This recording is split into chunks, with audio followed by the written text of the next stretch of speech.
Starting the webinar. Hubert Lee, what's up? Another fabulous mastermind meeting on tap for everyone.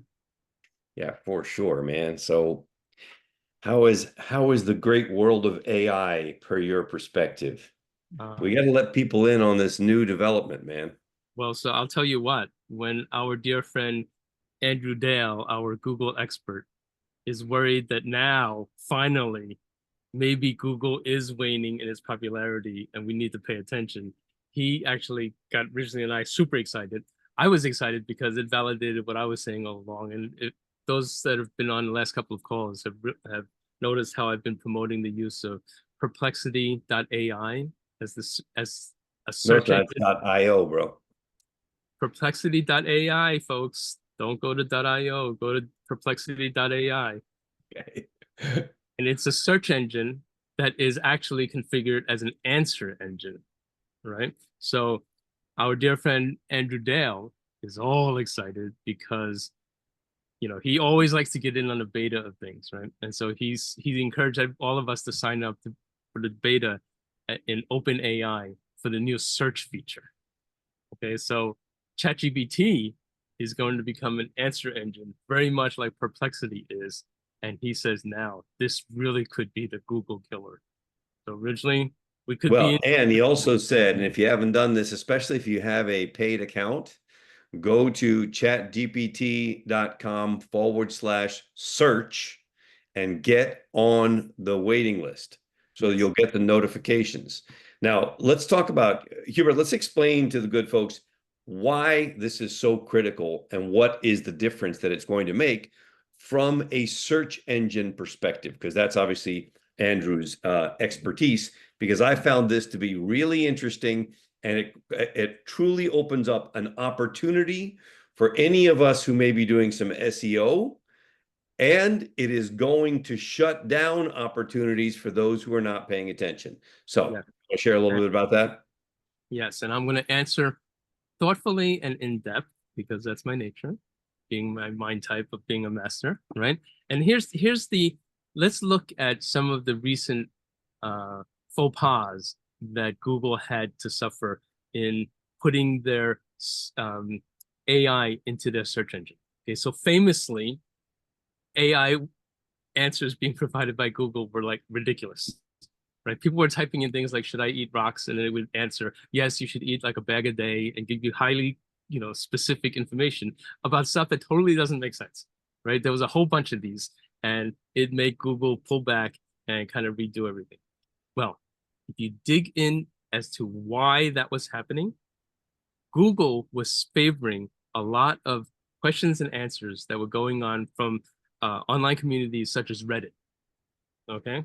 And folks, I don't know about you, but I've noticed that, like young people on the internet tend to be very snarky and sarcastic. And there'll be whole threads about like how many rocks you should eat a day and if it's good for you and it's a great way to get minerals and all of this stuff.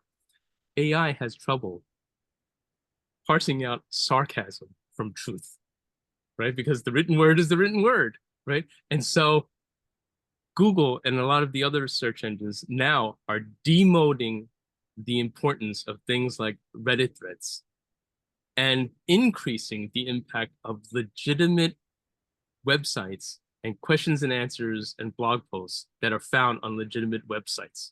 They would rather have information about dentistry come from a dental blog answering questions about dental implants or what have you, rather than places like Reddit, right? That's the new thing. And this is, again, all goes back to the idea about expertise and authority and, topicalness and all of that stuff that we've covered in the past. So originally, I know that one of your roles in the company that when we work with business owners such as Dennis, is you impress upon them the importance of producing material such as videos, short form videos, or blog posts that answer specific questions.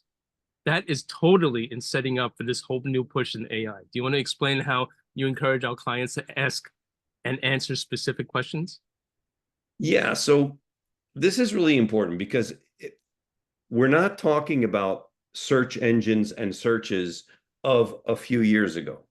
We're talking about search coming through AI, which means right now, most of us are still, some of us are not, some of us have the tools to actually talk into AI, but most of us are still typing, but we're typing into AI as if we're having a conversation.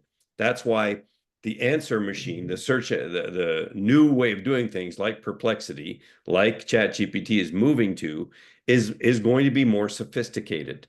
So what you're going to do is, if you, let's suppose you have a toothache. In the old days, you would go online and you would say, toothache, dentist, town that you live in.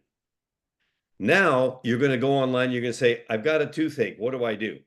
Much more conversational in nature, because you know that AI, the tool, as a large language model, an LLM, is going to talk back to you. So your keywords, your search looks very different than it used to, right? So for example, if I go into some of the stuff that we set up for our dentists, look at this. This is what we're looking for. Questions like, when is it too late to fix your teeth? Why are my teeth so messed up? When to worry about teeth? What are two early signs of gum disease? Can rotting teeth cause health problems? You guys think we don't take this seriously? Look how many of these we're coming up with. We're pulling them out of reviews on dental websites to figure out which are the ones that are the most used by the most people, so that we know what are the things, right, that we need to pay attention to, um, that are conversational, that is what people are going to be typing.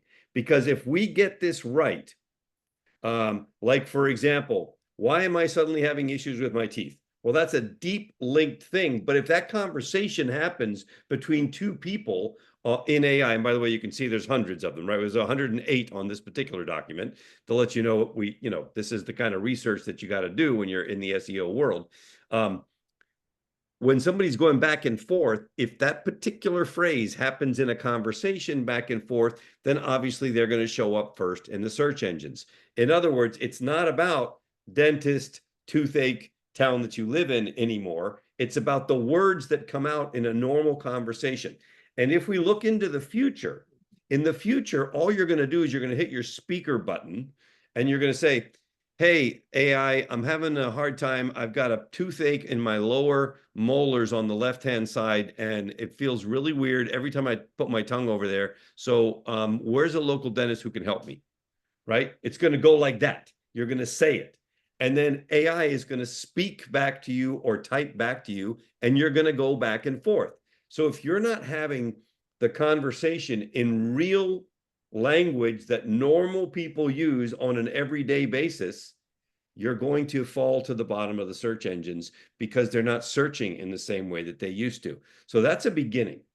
Now, Hubert, tell the good people a little bit about what we're learning through Andrew, who, by the way, is on the inside of Google, but he's also on the inside of Claude and Bard and ChatGPT and whatever, about how when ChatGPT and Bard and others make the same shift over to more of the Perplexity model, it's even more important to get this right.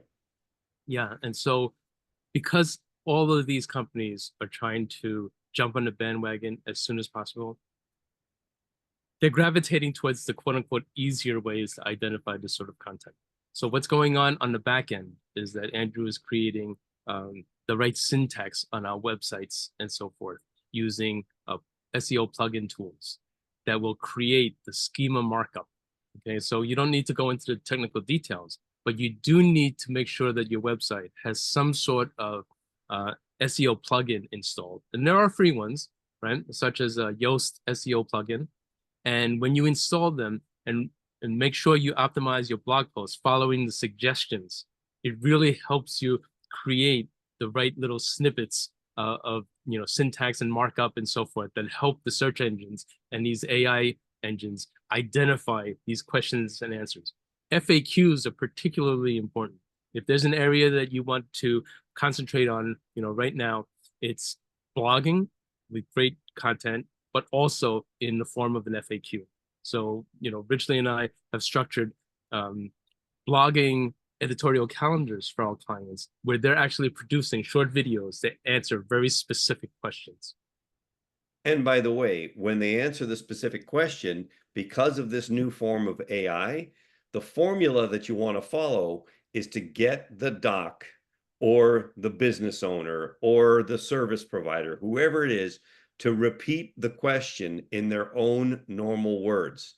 So if we just keep rolling on this jag of dentists, just because we deal with a lot of dentists and it's easy, right? But you do the same thing with whatever your industry is, whether it's lawyers, chiropractors, coaches, clients, fitness, it doesn't matter. Whatever your thing is, if the question is what to do in the event of a severe toothache, it's so easy for somebody to say, the most important thing you got to do when your tooth starts, no, get the person to repeat the question. There's no harm in doing this. So for example, I always tell our docs, say, I often get asked the question, what do I do when I have a really severe toothache? And then the doc answers that question very naturally, because that's the way people talk in the search engines. So it's not just because it makes the video a standalone piece anymore. In the past, that's all it was. It was just about making the video a standalone piece so that you could cut out the host, the subject matter expert, the dentist, the doctor, the lawyer, the chiropractor, the coach, the fitness guru, whatever, stood alone. That was the only reason. Now it's also so that that wording gets into the system so that the search engines recognize it and they pull up your clients first. Yep, for sure. Yes, 1000% agree. So Okay. I know this is geeky stuff, but it's just happening right now, which is why you want to go to chatgpt.com/search, put yourself on the waiting list so that you get the notice of when this goes live. And it will go live, and there'll be explanations of how you can take advantage of it and all that stuff. So for sure, this is something that you do not want to miss on. And So also, here's another homework assignment that will help you as well, because it's ready now. The next time you feel the urge to search for something, instead of going to google.com, go to perplexity.ai and run your search there and experience what the difference between an answer engine is versus a search engine. And that's your homework. yeah, let me just pull that up real quick. So we'll do something real quick just to show the difference so that you get some mass on this. Yes, So I but have Perplexity. may I make a suggestion though on the Sure, example that you run? sure. It's got to be more in depth than like typically like the chicken wing example. Like Yeah. we're not demonstrating the thoughtfulness of an answer engine. So let's ask an online marketing question and show you a little bit about how to take AI deeper to another level. Yes. So So if you ask something, do you have a specific example or do you want a I do, suggestion? I Okay, do. go ahead. So uh, I'd like to use Well, AI so, to okay, find wait. out. Hmm? What? So if I may give you some constructive criticism Hmm. and it will help the folks out here. So folks, Ridgely's using perplexity.ai like ChatGPT, like a chatbot. Okay, I suggest you do not do that. Okay, this is a different paradigm. Okay, it's related, but it's different. This is an answer engine. The best way to get something out of it is to ask a question. Okay, so like a straight out question without any setup or anything. Just like form your query into a question and ask the question. Okay. Because it will help you refine the question as you go along without any setup. So meaning this is like natural language questions.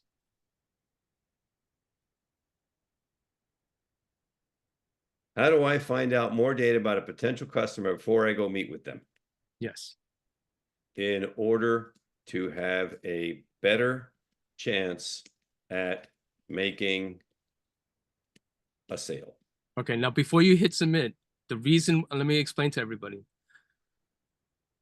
The reason why this is yet another jump up in another level is originally naturally started using like the chat style interface with AI, where you're telling it how to act, you're telling it specific so that you can get a lot out of it. This one is an answer engine. So by simply submitting a question, such as, what do I do about a broken tooth? It will go and look at all the things such as like where your browser right currently is in terms of an IP address, go and run a search, then take the search results, interpret it in an AI layer, spit it out, and then prompt you for further querying. So go ahead, Rich. Now, the sources right there up top indicate that that's the information that it's synthesizing. If you wanted to, you can click on those and use it like a regular search engine. But the answer here now is being run through an AI engine and giving you your answer in an analyzed way, but then underneath the answer, it's going to prompt you for side questions that you may want to submit next. So this is very much like a in-depth search query exploration type of tool. So here you go. There's all kinds of other questions down here, and you can go to related, click on any one of these, and all of a sudden it's going to give you even more data. What Right, it does not necessarily. But then it's synthesizing the data into its own proprietary AI output. So there you go. This is a one way to use this. Notice that you're not going to get the same focused data that you will if you're creating a prompt from scratch, which we'll be doing in just a little while. Now, right? one difference. Hold on, bro. Let me finish here. Sorry. The difference between an answer engine and what we normally use AI for, which is, artificial intelligence. Yes, in Ridgely's powerful prompting system that he's becoming very well known for, the quality of the prompt determines everything. But the quality of the prompt, and Ridgely, you tell me if this is true or not, requires the subject matter expertise of the business owner. Correct. 100%. The difference in the AI approach of Perplexity is that it's perfect for research where you're not the expert. So you start off with the simplest question that you have based on your current skill level. And then, as you saw Ridgely demonstrate, within a couple of clicks, you develop highly knowledgeable questions that follow. So you don't need to be that subject matter expert. That's the difference between an answer engine and a regular AI prompt. Well, and also the other thing about Perplexity is that because it was run by academics, it comes up with the source material. Where are these coming from so that you can drill down deeper if you want to? When you're working directly with AI and you're creating the prompts, you're not going to get that. You're not going to find what the sources are, where they get that information from. Right. So Right. two different approaches. Yes, they're just different paradigms. And Ridgely, I apologize for talking over you, but I was like super excited about pointing out the differences between regular AI queries that we've been doing and this new kind of ask a search engine kind of a thing. So Jeremy is saying, just to reiterate real quick, because the question keeps coming up. Even if you have a paid account for ChatGPT, you need to go to chatgpt.com/search and put yourself on the list. I did it yesterday. Yes. And to answer Bridget's question, if you're paid, you probably will get the functionality sooner than others. And Jeremy is asking, is it worth getting the pro version of Perplexity? I have it. It's worth it because otherwise you're limited to a certain number of queries a day.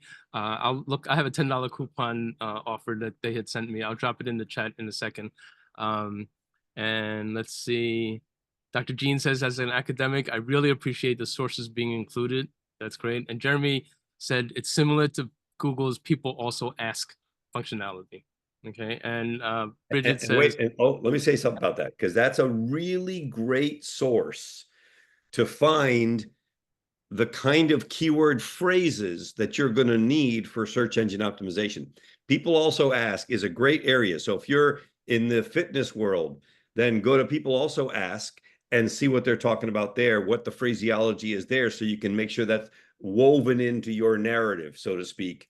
If you're in the coaching world, same thing. No matter what area of expertise you have, I see a lot of different online marketers online here, which is great.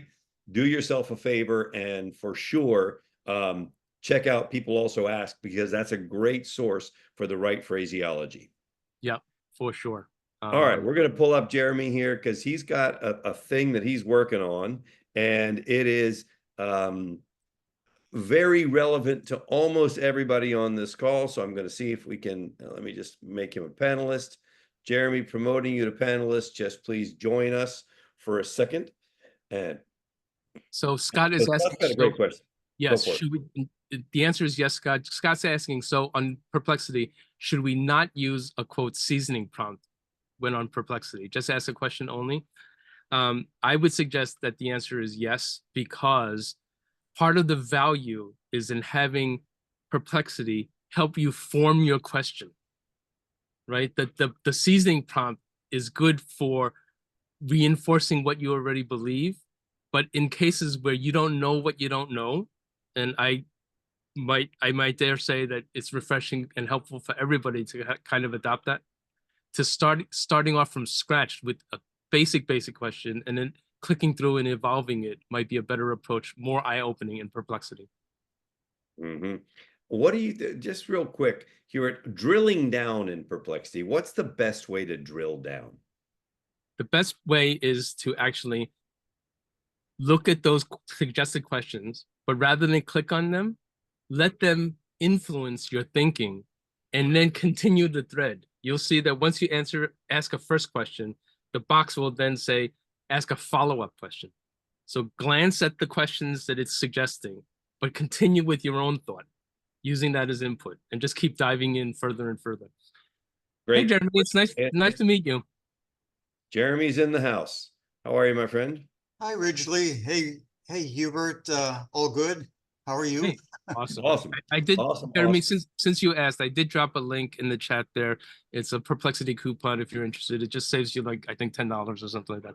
Perplexity by comparison is a little more expensive than some of the other packages out there.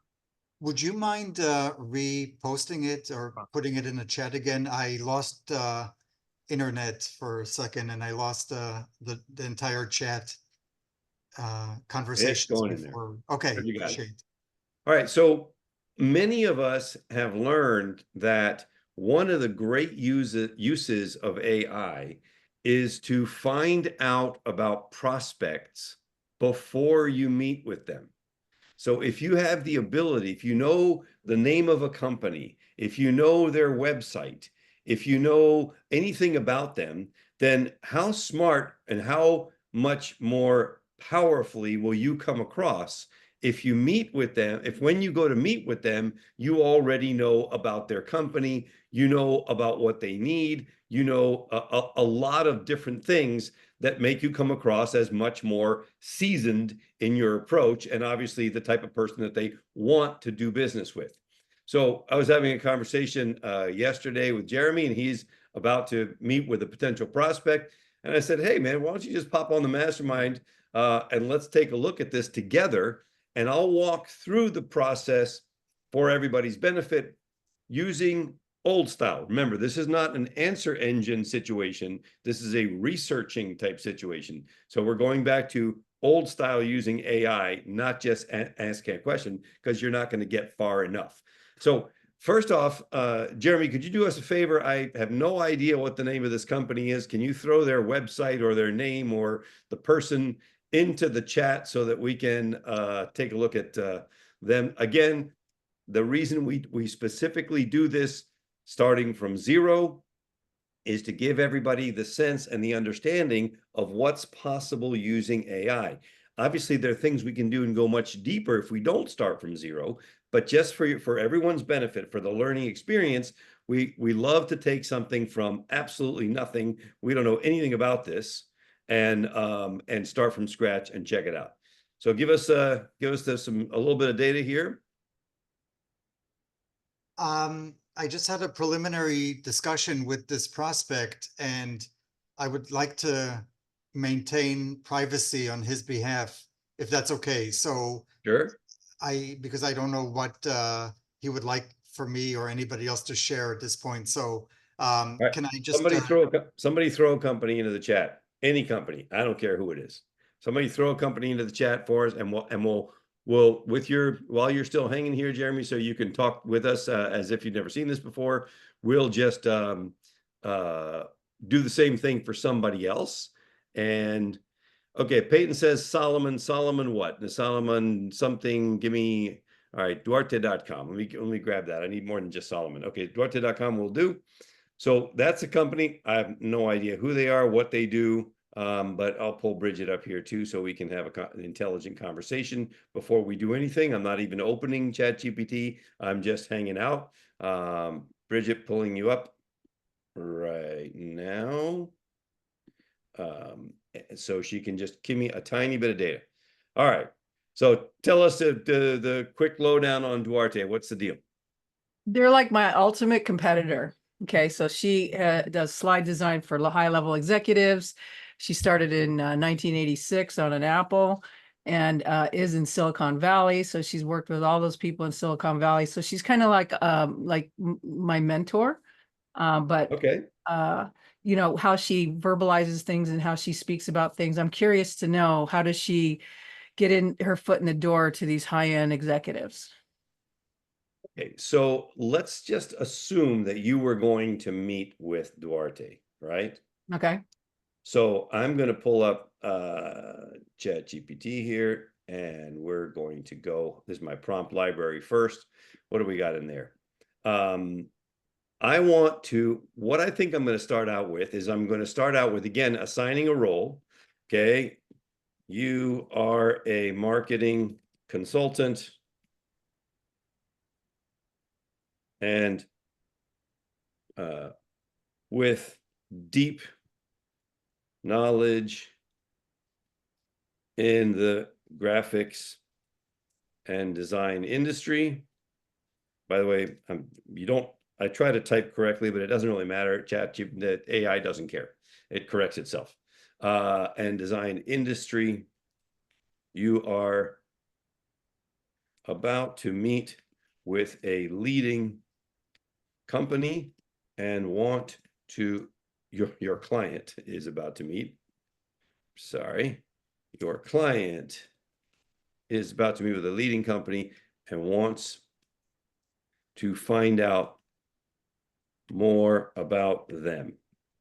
Please start out by checking out their website at https://duarte.com. Okay, super basic, right? Super basic. Let's see what we get back here. We're going to need to educate the tool as to what we want. Here we go. It's a communication presentation training company, offers expertise, blah, blah, blah. To more information, visit their website. So it doesn't really give me hardly anything. But what if I want to dig a little deeper? What if I say, okay, let's just take a look at a needs assessment. Or do you want an executive summary on the company? Let's do that first. Let's get an executive summary on the company and find out about them.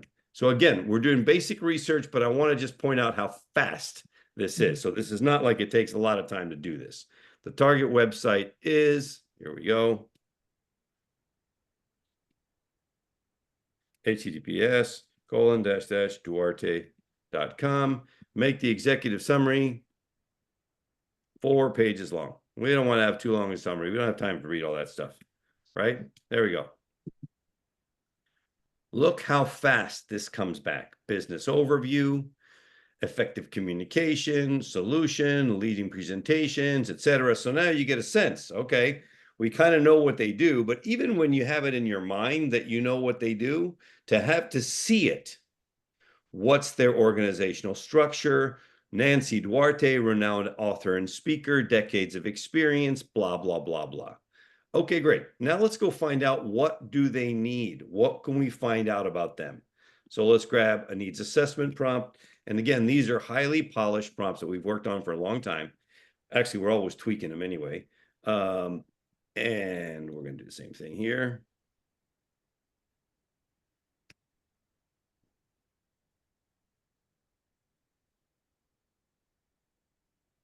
Of how we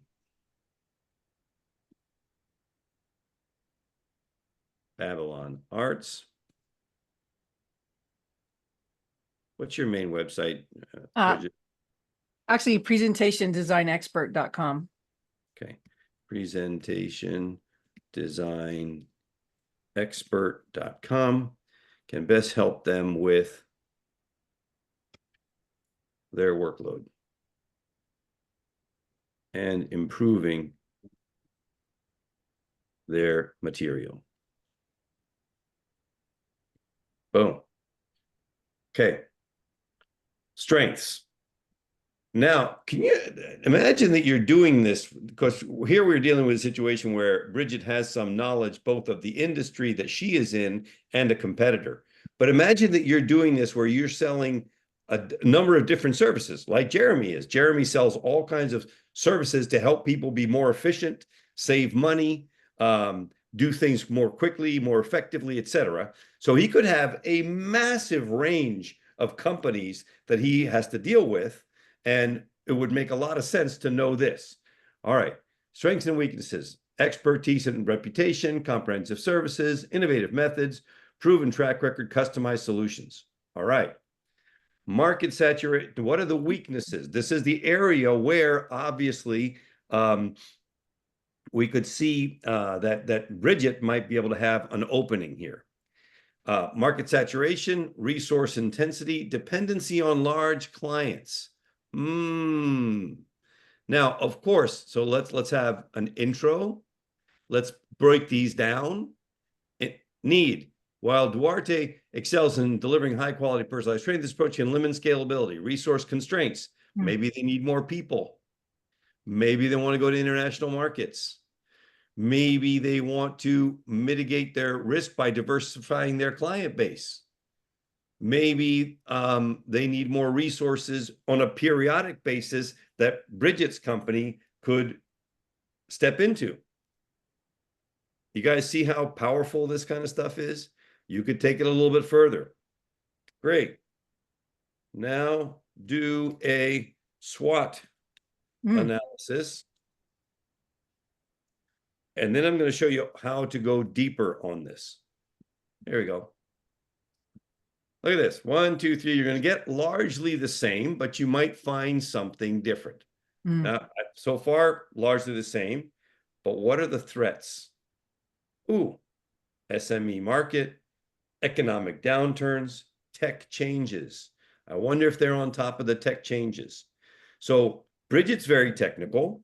So what if I want to go deeper on, and she says, hey, that tech changes, that might be me. Give us a deeper dive into threat 3. That's all you need to say.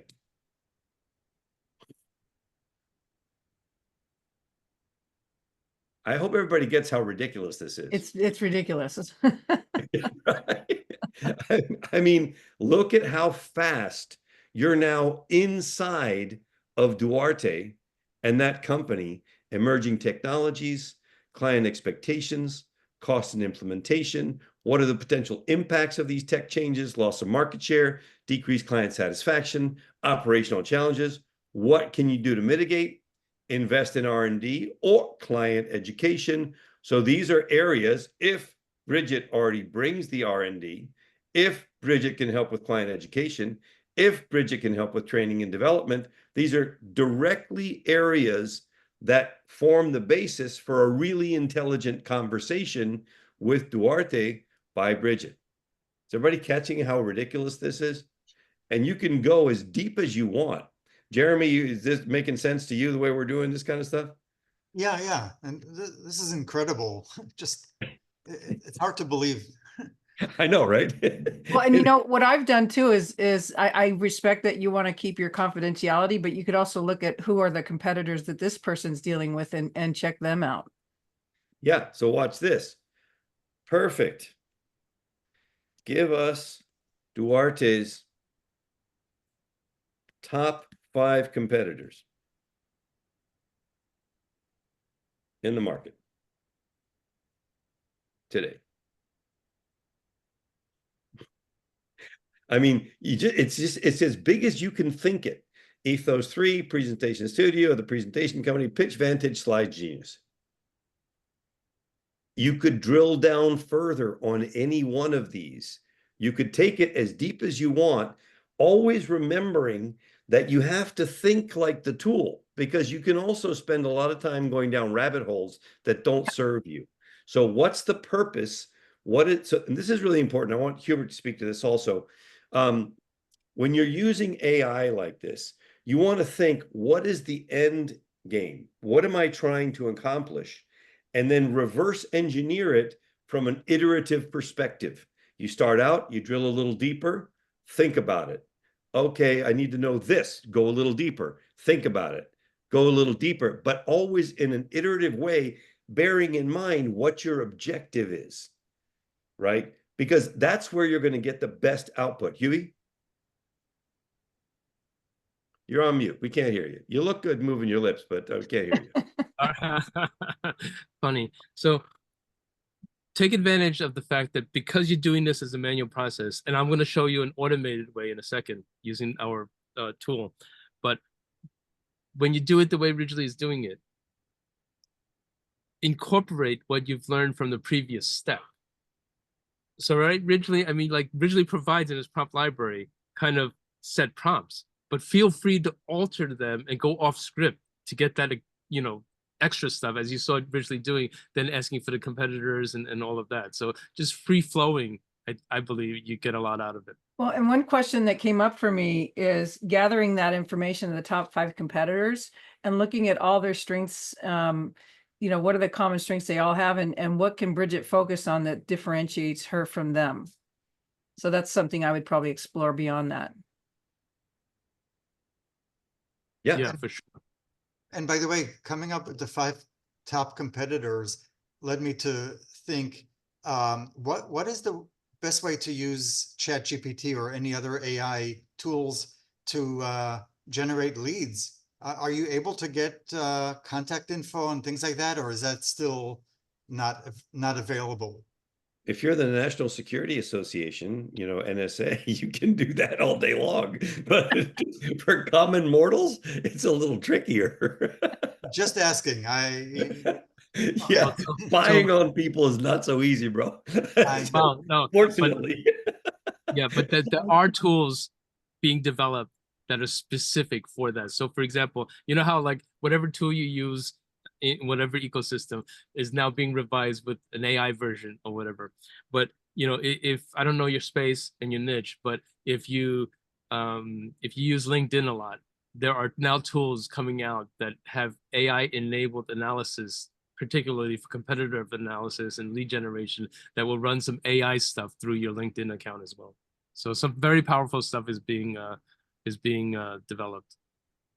It'll change that market and put some database generators out of business, I think. Yeah, it's powerful. Yeah, exactly. I've seen some scraper tools already, but it's still very much in its infancy. You could tell that it's not refined yet. Yeah, and also the problem with that is that as that becomes more and more available, there's more and more noise in the marketing. Meaning, I don't know if you've noticed in your spam, but there's been an uptick in these automated, you know, solicitations that are being sent out, and you know that you got scraped somewhere, and so now everybody that offers SEO or whatever marketing service is now saying, hey, I took a look at your site and this, that, and the other thing. Well, their tools now, this, that, and the other thing are being auto-populated in their email generation. So just because somebody says they looked at your website and noticed this, they actually didn't. Their AI tool did. Oh, yeah. And a quick tip is that I have my business name all in capitalized. So I immediately can detect an Autobot, you know, that sends it, because nobody else would manually type all capital letters, you know. So that's just a quick tip, a hack. Huey, go to PAF Brain. I want to do an ADA framework on a document. Sure. Okay. So now let me. Well, he's pulling that up. Can I ask you a question, Ridgely? Sure. Because in one of the prompts that you have in your prompts document, it's that story.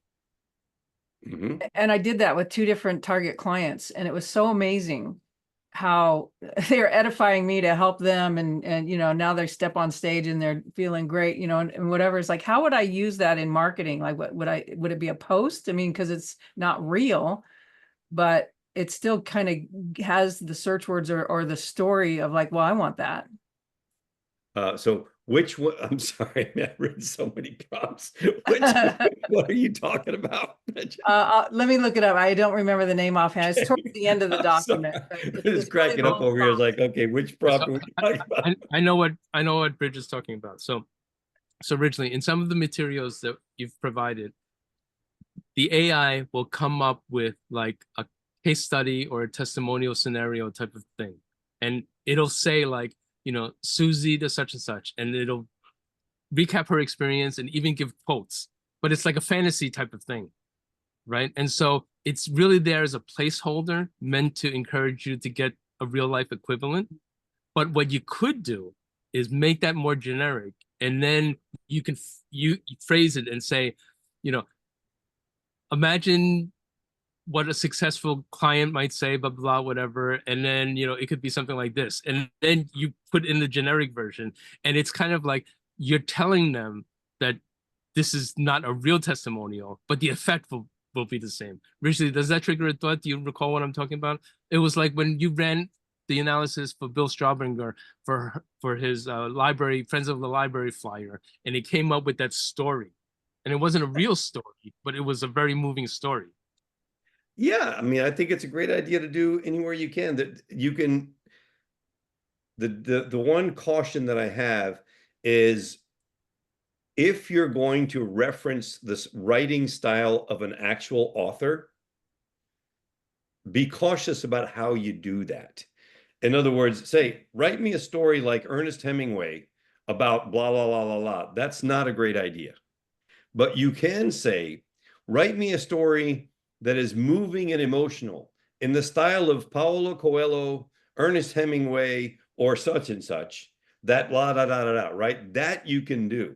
We've written prompts, obviously, that write like Dan Kennedy and others, but those are more marketers. When you're going out into the mainstream with real established authors, be very cautious with how you write this prompt.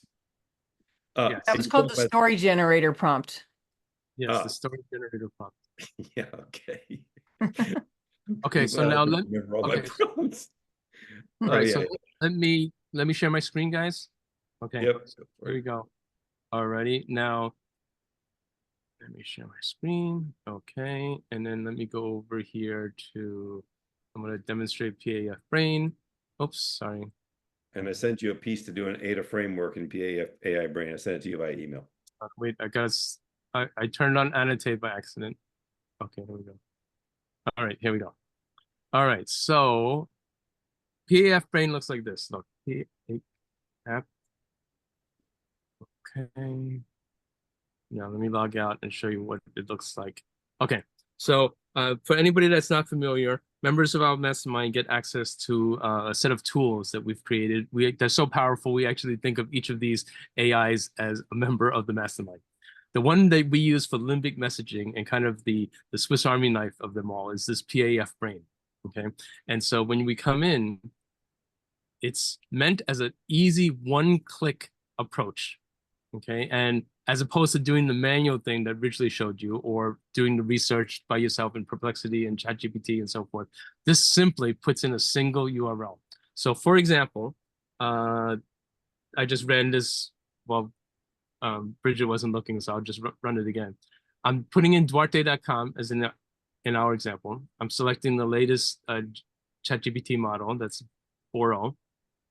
And here you can, we've put in the can a whole bunch of prompts. Okay, I'm just gonna run this guy here, executive summary. So what's gonna happen, it's gonna go to Duarte and it's gonna summarize for you. And so the reason why I'm bringing this up is that Jeremy may wanna start there first, take their client or the target company and just first start by running the executive summary. Okay, and what it's gonna do is it's gonna go and actually visit the website and if distill the information into an executive summary just so that you can kind of see, what it's about and so forth. So Bridget, you tell me if this is accurate or not. There's the business overview. It's restating the problem. Okay, and there's the solution. Now, the value of this, Jeremy, is that it's not simply spitting back to you what they have on their website. it's using an AI layer to actually synthesize what they say, summarizing it. And as you know, when you work with a client or somebody, and you can restate to them their own situation in a cogent way, you immediately build, authority and all of that. And so this is often helpful as the place to start. Now, Bridget, I know like that target client, how they described it better. Target market. Okay. Target And market. I know, Bridget, you've said to me in the past that you do use this executive summary quite often. Yeah, every time, like what he's your guest is talking about. Sorry, I forgot your name. Jeremy. Anytime I'm gonna be with a meeting, I just jump in here and put either their website or their name, and even in Perplexity, you could put someone's name in there and get a lot of information about them. And like, if you don't know where they work, you could find out. Yeah. Now, while we're on the screen, let me show you guys a new toy that I just coded up. Bridget, what is your website? Give me your most presentationdesignexpert.com. Presentation Design expert.com. Okay. Bridget is my favorite beta tester, and so let's hope it works.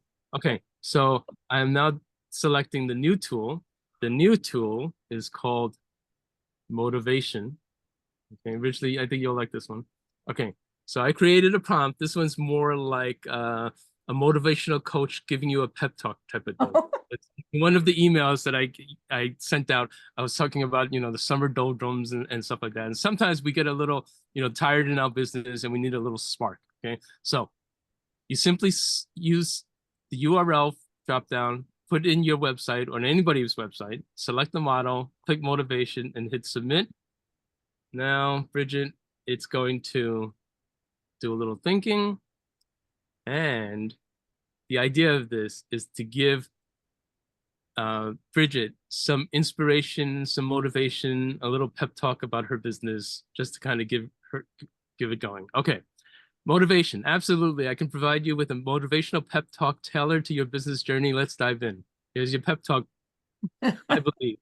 Bridget, I believe in your vision and the uniqueness of your business. You have the power to create something truly exceptional that can change lives. Every step you take, no matter how small, leads you closer to your goals. Remember, the challenges you face today are stepping stones to your success tomorrow. Embrace them with confidence and determination. You deserve to see your hard work pay off. You put in countless hours and your dedication is commendable, and it keeps going.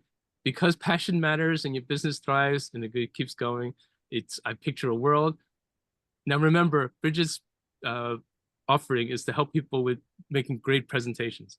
I picture a world where your presentations are the gold standard, where your clients can't wait to collaborate with you because they know the value you bring.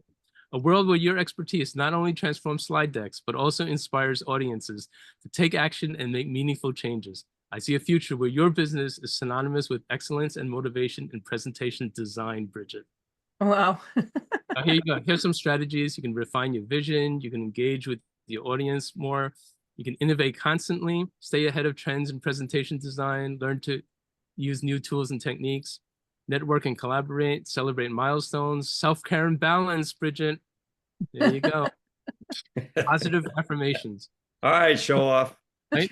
So all of this, and also if you guys, anybody feels a little, down and out a little bit, try this new one called Motivation. Put your own website in there, click, and give yourself a little boost right there. I love it. I need that. How do you like that, Ridgely? That's a surprise for you.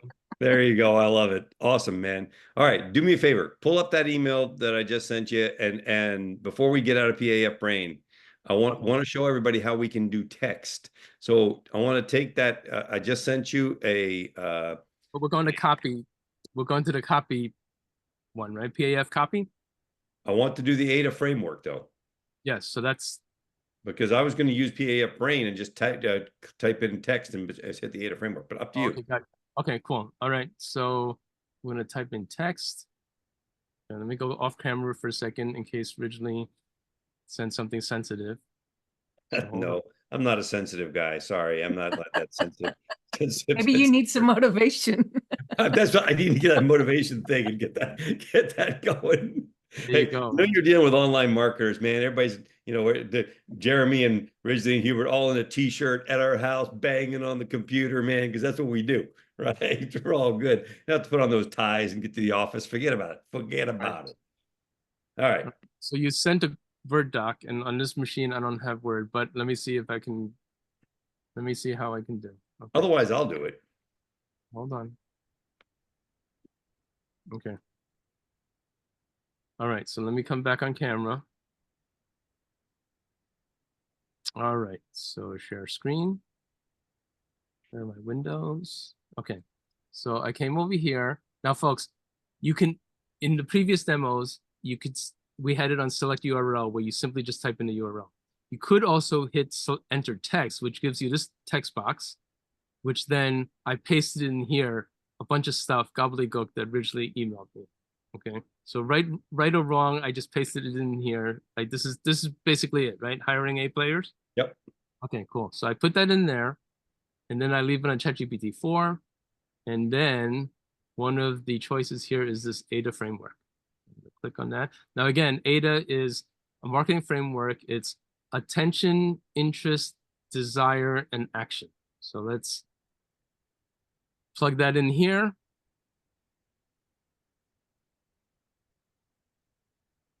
Now, one thing about using this, on behalf of, other people is you can be a consultant and go and help other people and not even know, like I didn't even, beyond asking Ridgely if I copied and pasted the right thing, I actually didn't even look at it to see what it is. Okay, so I'm relying on the power of what the coding is behind this tool that we put in here. Okay, Ridgely, so I'll scroll this if you want to narrate it. Scroll it a little bit. Okay. So So what is this compared to what we typed in? it's just tweaking things a little bit.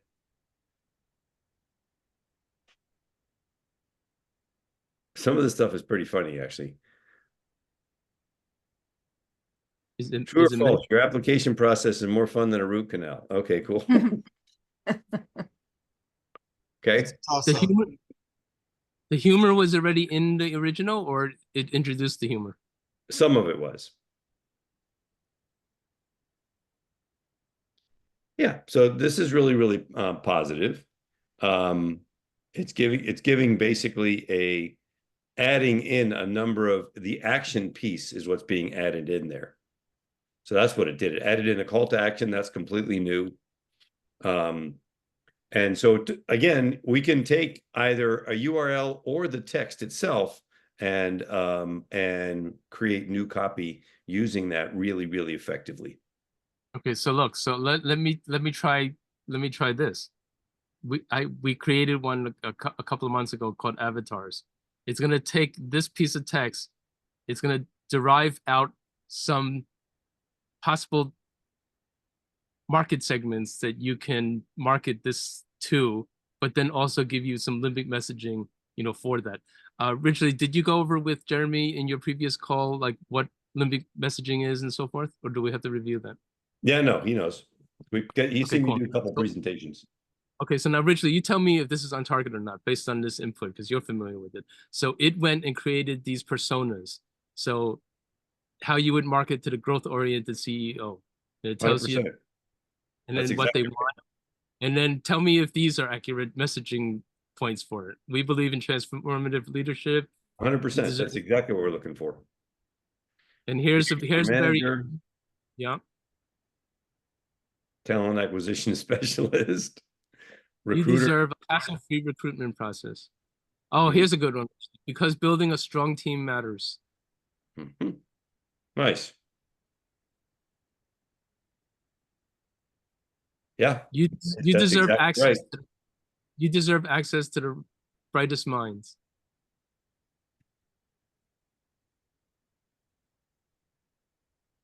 Not bad. Not too shabby. Yep. Awesome. Okay. All right. Jeremy, any questions from you, my friend? It's a little bit like drinking from a fire hose, though, Jeremy. So overwhelm. I do have a question. If there was time, my original inquiry or request was to work with a dermatologist who's looking to open an additional office, already has one and is looking to scale the business. What is a good framework what questions to ask, and what's the best way to probe and focus in, getting as specific as possible? In So terms of messaging, or starting with like strategic type stuff? First, an overview, like a strategic, just a general background, and then honing in, getting more specific. So basically, what I'm looking for is to see what's the best way to use AI and leverage it to be able to ask intelligent questions and actually come up with you know, possible scenarios to Right, present. so Ridgely, I'll let Ridgely answer, but I'll prompt Ridgely by saying this, Ridgely. Ridge, where my mind goes is our case study of how we worked with a company team that wanted to use a specific framework for sales, and we used AI to learn that framework, apply it to their situation, and get consultative value out of it. My inclination is that, Jeremy, I would first go and query what are the top frameworks or uh, methodologies for an acquisition of a company, or describing your scenario, or starting a second location, or growing whatever, and then originally coming up with some sort of framework, and then using that, how would you apply it towards the client company? Kind of like getting that consulting expertise.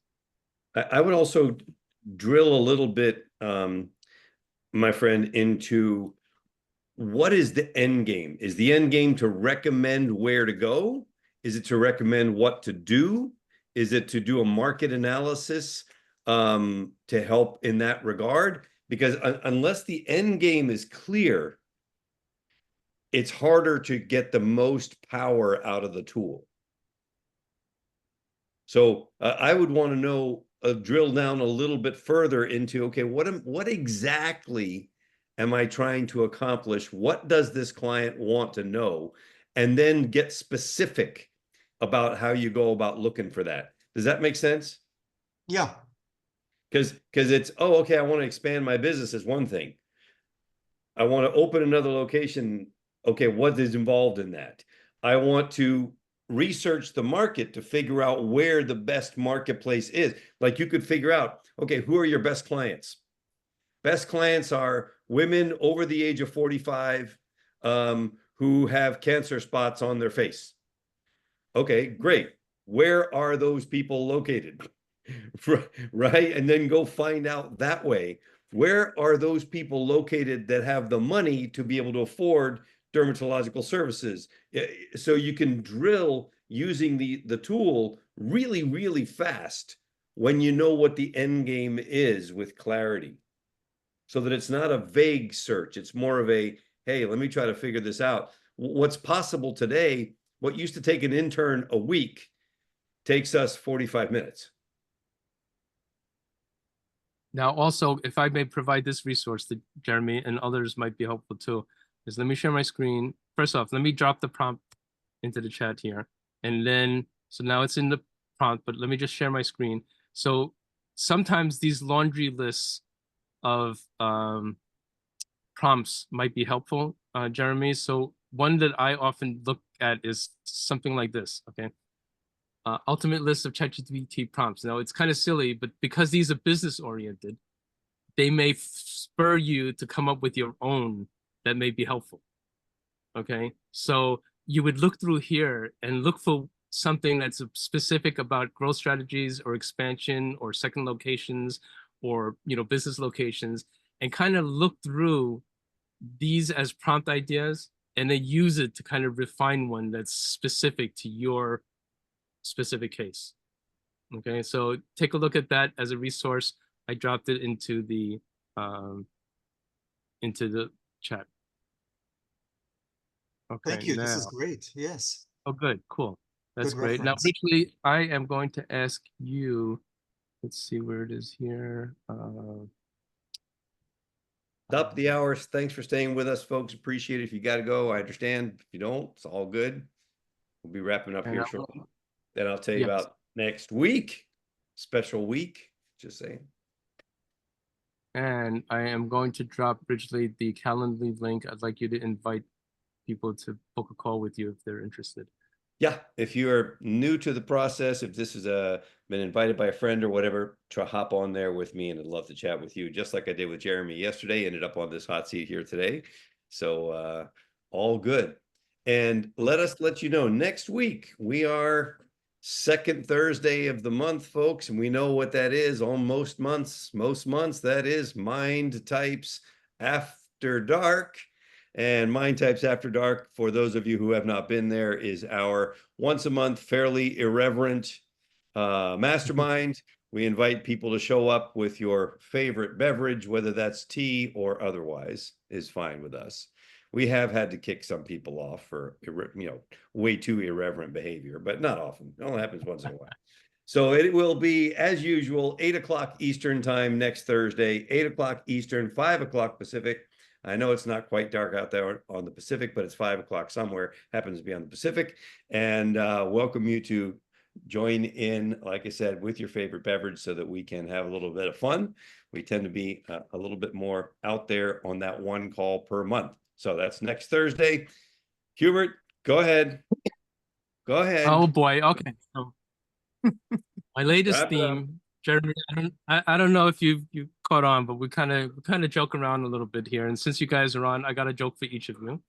I'm a big fan of dad jokes, and the theme has been, how hot it is in the summer months and so forth. So we'll continue in that theme. All right. So we'll start with Jeremy. Jeremy, why did the watch go on vacation? Why did the watch go on vacation? To watch time fly, something like Oh, that's not bad. No, but the actual answer is to unwind. that. Nice. Okay, now Bridget, I have one for you. Why didn't the son go to college?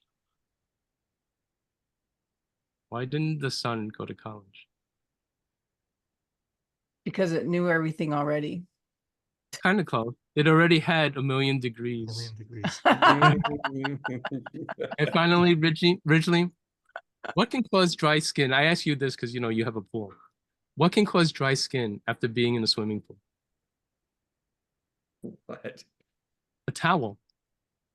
That's I got one for you, dry sense of humor. Oh, very good. I was doing my morning walk, and one of my good friends in the neighborhood who always has goofy jokes, he happens to know that I'm a monster Kansas City Chiefs fan. So he says, look, I got to tell you something. Did you hear one about the guy at the Super Bowl? I said, no.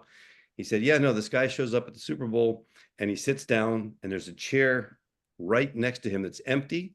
And the chair after that is a monster Kansas City Chiefs fan. And he says to the guy, well, is this seat empty? And the guy says, oh, no, for 35 years, we've had these two seats. But my wife passed away. And he said, well, couldn't you have brought a friend or another family member or something like that? He said, oh, no, they're all at the funeral.